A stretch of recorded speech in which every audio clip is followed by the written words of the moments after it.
ನಾವು ಬೆಳಗ್ಗೆಯಿಂದ ಕೋಲಾರ ಲೋಕಸಭಾ ಕ್ಷೇತ್ರದಲ್ಲಿ ಪ್ರಚಾರ ಮಾಡ್ಕೊಂಡು ಬರ್ತಾ ಇದ್ದೀವಿ. ಈಗ ಕೋಲಾರ ಮುಗಿಸ್ಕೊಂಡು ಬೇತಮಂಗಲ ಬಂದು ಇಲ್ಲಿಂದ ಈಗ KGF, ಬಂಗಾರಪೇಟೆ, ಮಾಲೂರಿನಲ್ಲಿ ನಾನು KRS ಪಕ್ಷದ ರಾಜ್ಯಾಧ್ಯಕ್ಷನಾಗಿ ನಮ್ಮ ಗಾಡಿಗೆ ನಾನೊಬ್ಬ ಸ್ಟಾರ್ ಕ್ಯಾಂಪೇನರು, ಅದ್ರ ಜೊತೆಗೆ ಗಾಡಿಗೆ ಪರ್ಮಿಷನ್ ತಗೊಂಡಿದ್ದೀವಿ. ಸುಮಾರು 5,500 ರೂಪಾಯಿ ದುಡ್ಡು ಕೊಟ್ಟು ಯಾವುದಕ್ಕೆ ಎಲೆಕ್ಷನ್ ಕಮಿಷನ್ಗೆ ರಾಜ್ಯವ್ಯಾಪಿಯಾಗಿ ಮೈಕ್ ಪರ್ಮಿಷನ್ ಇರುವಂತಹ ಪ್ರಚಾರಕ್ಕೆ ಇರುವಂತಹ ವಾಹನ ಅದನ್ನು ತಗೊಂಡು ನಾವು ರಾಜ್ಯವ್ಯಾಪಿ ಮಾಡ್ತಾ ಇದ್ದೀವಿ. ನಾನು ನಿಮಗೆಲ್ಲ ಗೊತ್ತಿರೋ ಹಾಗೆ 4 ಚುನಾವಣೆಗಳನ್ನ ಮಾಡಿದ್ವಿ. ಕಳೆದ ಸಲ 2023ರ ವಿಧಾನಸಭಾ ಚುನಾವಣೆಯಲ್ಲಿ ನಾವು 195 ಕ್ಷೇತ್ರಗಳಲ್ಲಿ ಅಭ್ಯರ್ಥಿಗಳನ್ನು ಹಾಕಿ ಇದೇ ಮಹೇಶ್ ಮಾಲೂರಿನ ಇವತ್ತಿನ ಕೋಲಾರ ಲೋಕಸಭಾ ಕ್ಷೇತ್ರದ ಅಭ್ಯರ್ಥಿ ಮಾಲೂರಿನಿಂದ ಅಭ್ಯರ್ಥಿಯಾಗಿದ್ದರು. ಹೀಗೆಲ್ಲ ನಾವು ಪ್ರಚಾರ ಮಾಡಿದ್ದೀವಿ. ಎಲ್ಲೂ ಇಲ್ಲದ್ದು ಇವತ್ತು ಕೋಲಾರದಲ್ಲಿ ಒಂದಷ್ಟು ತರಳೆಗಳು ಮಾಡ್ತಾ ಇದ್ದಾರೆ. ಬಹುಶಃ ಈ ಬಹುತೇಕ ಇವತ್ತು ಸರ್ಕಾರಿ ನೌಕರರು ಯಾರು ಆವತ್ತಿನ ಸರ್ಕಾರಕ್ಕೆ ಬಕೆಟ್ ಹಿಡಿಯುವಂಥದ್ದು. ನಾನು ಒಬ್ಬ ನಿವೃತ್ತ ಸರ್ಕಾರಿ ನೌಕರನ ಮಗನಾಗಿ ಹೇಳ್ತಾ ಇದ್ದೀನಿ, ನಮ್ಮ ತಂದೆಯವ್ರ ಕಾಲಕ್ಕೆ ಹೋಯಿತು ಪ್ರಾಮಾಣಿಕತೆ. ಇವತ್ತಿರುವಂಥವ್ರು ಅವನು ಯಾವ ಕಳ್ಳ ಸರ್ಕಾರಿ ನೌಕರರ ಅಧ್ಯಕ್ಷ, ರಾಜ್ಯಾಧ್ಯಕ್ಷ ಕೋಲಾರಿಗೆ ಟ್ರಾನ್ಸ್ಫರ್ ಆಗಿದ್ದು. ಆದರೆ ಆ ವ್ಯಕ್ತಿ ಮಾಡಿರೋ ಭ್ರಷ್ಟಾಚಾರನ, ಅಕ್ರಮನ, ಕರ್ತವ್ಯ ಲೋಪನ ತಡೆಯೋದಿಕ್ಕೆ ಆಗ್ತಾ ಇಲ್ಲ. ಯಾಕೆಂದ್ರೆ ಎಲ್ಲಾ ಸರ್ಕಾರಗಳಿಗೂ ಚೆನ್ನಾಗಿರ್ತಾರೆ ಅವರು. ಇವತ್ತು ಚುನಾವಣಾ ಆಯೋಗ ಸರ್ಕಾರದ ನೌಕರರನ್ನೇ ಚುನಾವಣಾ ಆಯೋಗಕ್ಕೆ ಸ್ಕ್ವಾಡ್ ಆಗಿ ವಿಜಿಲೆನ್ಸ್ ಆಗಿ ತಗೊಳ್ತಾರೆ. ಆದ್ರೆ ಅವರ ನಿಯತ್ತು ಎಲ್ಲಿರುತ್ತೆ? ಸಂವಿಧಾನಕ್ಕೆ, ಭಾರತದ ಸಂವಿಧಾನಕ್ಕೆ ಚುನಾವಣಾ ಆಯೋಗಕ್ಕೆ ಇರೋದಿಲ್ಲ.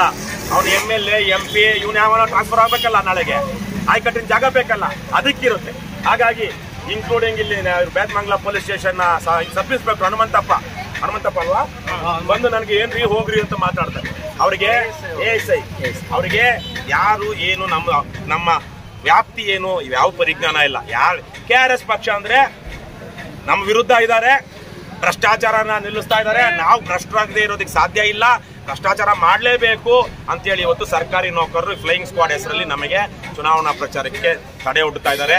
ನಾವು ಪ್ರತಿಯೊಂದಕ್ಕೂ ನಾವು ಮನೆಯಿಂದ ಆಚೆ ಬರೋದಕ್ಕೂ ಪರ್ಮಿಷನ್ ತಗೋಬೇಕಂತೆ. ಈ ಹುಡುಗ ಒಬ್ಬ ಬಡ ದಲಿತರ ಮನೆಯ ಹುಡುಗ, ಮಾಲೂರಿನ ಒಬ್ಬ ಬಡ ದಲಿತರ ಮನೆಯ ಹುಡುಗ ಇವತ್ತು ಸ್ವಯಂ ಕೃಷಿಯಾಗಿ ಒಂದಷ್ಟು ಧೈರ್ಯವಾಗಿ ನೇರವಾಗಿ ನಿಂತ್ಕೊಂಡು ಮಾತಾಡೋದಕ್ಕೆ ಮುಂದೆ ಬಂದಿರುವಂತಹ ಯುವಕ ಇವತ್ತು ಕೋಲಾರ ಜಿಲ್ಲೆಯಲ್ಲಿ ಪ್ರಚಾರ ಮಾಡಬಾರ್ದು ಅನ್ನುವಂಥ ರೀತಿಯಲ್ಲಿ ಇವ್ರು ಆಡ್ತಾ ಇದ್ದಾರೆ. ಪರ್ಮಿಷನ್ ಗಾಡಿ ತಗೊಂಡಿದ್ದೀರಾ, ಆದ್ರೆ ಅದು ಎಲ್ಲ ಹೋಗೋದಕ್ಕೂ ಏನು ಅದಕ್ಕೆ ಪರ್ಮಿಷನ್ ತಗೊಳ್ಬೇಕಂತ ನಾವು ಕೇಳರಿಯದ. ನಾನು 4 ಚುನಾವಣೆಗಳನ್ನ ಮಾಡಿದ್ದೀನಿ, ನನಗೆ ಯಾವತ್ತೂ ಈ ತರ ಕೇಳಿರ್ಲಿಲ್ಲ. ಅವಿವೇಕಿಗಳು ಈ ಯಾರು ಬಂದಿದ್ರಲ್ಲ, ಅವಿವೇಕಿಗಳು, ದುರಹಂಕಾರಿಗಳು, ಯಾರ್ಯಾರೋ ಎತ್ತ ಕಳಿಸ್ತಾ ಇದಾರೆ ಅಷ್ಟೇ. ಇವ್ರು ಹೋಗಿ ಒಬ್ಬ ಕಾಂಗ್ರೆಸ್ ಅಥವಾ ಇವತ್ತು JDS 2 ಪಕ್ಷ ಇಲ್ಲಿ ಚುನಾವಣೆ ಆ ಅಭ್ಯರ್ಥಿ ಹತ್ರ ಹೋಗೋಷ್ಟೊತ್ತಿಗೆ ಹಿಂಗೆಲ್ಲ ಆಡ್ತಾ ಇರ್ತಾರೆ. ಅವರಿಗೆ ನೇರವಾಗಿ ಹೋಗಿ ಎಲ್ರಿ ನಿಮ್ ಪರ್ಮಿಷನ್ ಅಂತ ಇವತ್ತು ಕೇಳೋದಕ್ಕೆ ಯೋಗ್ಯತೆ ಇದೆಯಾ? 1 ಗಾಡಿಗೆ 2 ಗಾಡಿಗೆ 4 ಗಾಡಿಗೆ ಅನುಮತಿ ತಗೊಂಡು 100 ಗಾಡಿ ಓಡಿಸ್ತಾರೆ. ಯಾವುದೇ ಗಾಡಿಗೆ ಒಂದು ಇದಾಕಿದ್ದಾರೆ ಅಂದ್ರೆ, ಫ್ಲಾಗ್ ಹಾಕಿದ್ದಾರೆ ಅಂದ್ರೆ ಪರ್ಮಿಷನ್ ಇರಬೇಕು. ಕೇಳಿದಾರೇನಪ್ಪ ಯಾವತ್ತಾದ್ರೂ? ಒಂದು ಕ್ಷೇತ್ರದಲ್ಲಿ, ಈ ಲೋಕಸಭಾ ಕ್ಷೇತ್ರದಲ್ಲಿ 90 ಲಕ್ಷಕ್ಕಿಂತ ಜಾಸ್ತಿ ಖರ್ಚು ಮಾಡಬಾರ್ದು MP ಅಭ್ಯರ್ಥಿ. ಒಂದು ದಿವಸ ರ್ಯಾಲಿಗೆ ಇವರು 1 ಕೋಟಿ 2 ಕೋಟಿ ಖರ್ಚು ಮಾಡ್ತಾರೆ. ಈ ಚುನಾವಣಾ ಆಯೋಗದ ಅಧಿಕಾರಿಗಳಿಗೆ ಕೇಳೋದಕ್ಕೆ ಏನಾದ್ರು ಯೋಗ್ಯತೆ ಇದೆಯಾ, ಅರ್ಹತೆ ಇದೆಯಾ, ಧೈರ್ಯ ಇದೆಯಾ, ಕೆಚ್ಚಿದೆಯಾ? KRS ಪಕ್ಷದವರು ಅಂದ ತಕ್ಷಣಕ್ಕೆ ಇವ್ರು ಸುಲಭವಾಗಿ ಸಿಕ್ಕಿದ್ದಾರೆ. ನಮ್ಗೆ ಹಿಂದೆ ಬೇರೆ ಟೈಮಲ್ಲಿ ಇವ್ರನ್ನ ಮಾತಾಡೋಕೆ ಆಗಿರ್ಲಿಲ್ಲ, ಯಾಕಂದ್ರೆ ಇವ್ರು ಜೈಲ್ಗೆ ಹೋಗೋದಕ್ಕೂ ಸಿದ್ಧ ಇದ್ದಾರೆ. ಈ ಚುನಾವಣಾ ಸಂದರ್ಭದಲ್ಲಿ ನಾವು ಇವ್ರಿಗೆ ತೊಂದರೆ ಕೊಡೋಣ ಅಂತ ಬಂದಿದ್ದಾರೆ. ಹಾಗಾಗಿ ಶಿವಕುಮಾರ್ ಸೇರಿದವರೆಲ್ಲ ಏನಿದ್ದಾರೆ, they are nothing but Congress agents are somebody's agents. They are not working for the people of Karnataka are the country. ನಾವು ಹೇಳಬೇಕಾಗಿದೆ.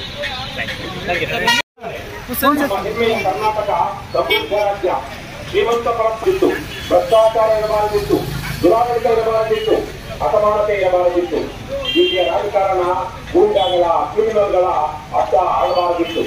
ಆದರೆ ಎಲ್ಲವೂ ಇಲ್ಲಿದೆ ಮತ್ತು ಅದಕ್ಕೆ ನೇರ ಕಾರಣ ಭ್ರಷ್ಟ ರಾಷ್ಟ್ರೀಯ ಪಕ್ಷಗಳಾದ BJP, ಕಾಂಗ್ರೆಸ್ ಮತ್ತು JDS ಪಕ್ಷಗಳು, ಅಂದರೆ JCB ಪಕ್ಷಗಳು ಮತ್ತು ಆ ಪಕ್ಷಗಳ ಭ್ರಷ್ಟ ರಾಜಕಾರಣಿಗಳು ಇವತ್ತು ಈ ಜನವಿರೋಧಿ ನೈತಿಕ